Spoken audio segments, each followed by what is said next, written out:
我爸爸开车的时候，他是个白人，我一点也不担心，我可以放心的睡觉。当我的中国妈妈开车的时候，我已经准备向方向盘，每一次警察开过去，我低头躲过。为什么？你有没有想过，你这么主张你自己的偏见？Oh, sorry, wrong language. When my dad's driving, he's white by the way, I'm not worried I could pass on the back and take a nap. But when my Chinese mom drives, I'm ready to grab the wheel, ducking where the police drive by. Why? Do you ever think about how you contribute to your own bias? If there are some methods to bridge the gaps we have between cultures. In human society, for thousands of years, we've communicated through language. Through language, we've created bonds. And through language, we have also created literature, a lens through which we can view others' experiences through our own eyes. I've often wondered, what's the connection? How can literature help me confront my bias? A few years ago, when I was fumbling around and looking for some new books to read, I came across a novel written in Chinese but translated to English. My mother already introduced me to the drama version before. Has anyone heard of The Untamed by chance? Anyone? Oh. Okay. And naturally, I was intrigued because I myself am half Chinese.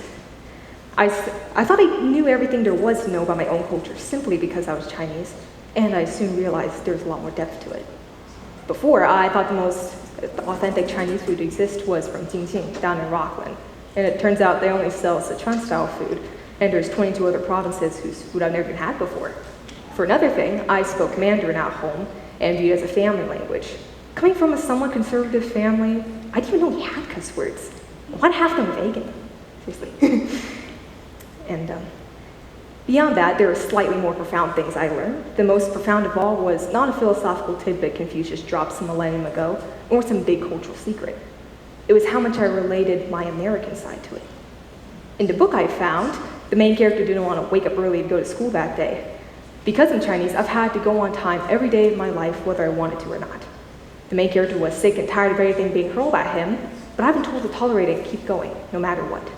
Even as someone who is half Chinese, I also bought into the stereotype of Asians being punctual studyholics, letting myself become the stereotype.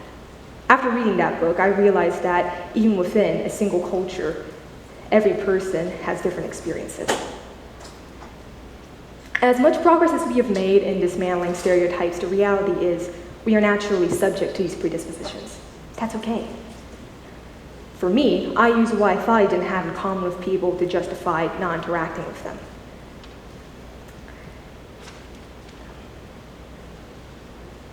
For another thing, instead of focusing solely on differences, you guys know that cartoon, right? That we have to celebrate our differences. I'm probably not allowed to go on. But why don't I look at what's similar? What makes us say me too, what makes us on the simplest level relatable? I learned that in order for someone to say, I like you, I must first say, I am like you. For example, I made a new friend recently. Because we're from different cultures, I was a little worried at first that we wouldn't have much in common. But then I discovered she liked the same book series as me, and that we both take off our shoes when we walk into the house. And now we continue to find common things to bond over. So after you all go home after this event, think about stopping by a bookstore or library on the way back. Some of you are already voracious readers, and all I ask is that you pick up a book from a culture you're not familiar with. Or maybe one you are familiar with, but don't know a bunch about, like me. Take that chance to see through someone else's eyes, the lens of another culture, and tell me, do you see some of yourself in there? Do you stop reading for just a moment to think to yourself, I've done that before? This doesn't have to be limited to books and literature.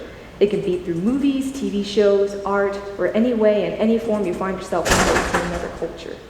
Some say differences are what make us interesting, but how are we similar? How can we trace back to the core of our humanity? Bias stems from lack of understanding. However, I learned that books can help us confront this bias. The gaps between us can be bridged through these mutual understandings of being utterly relatable and being human. Thank you.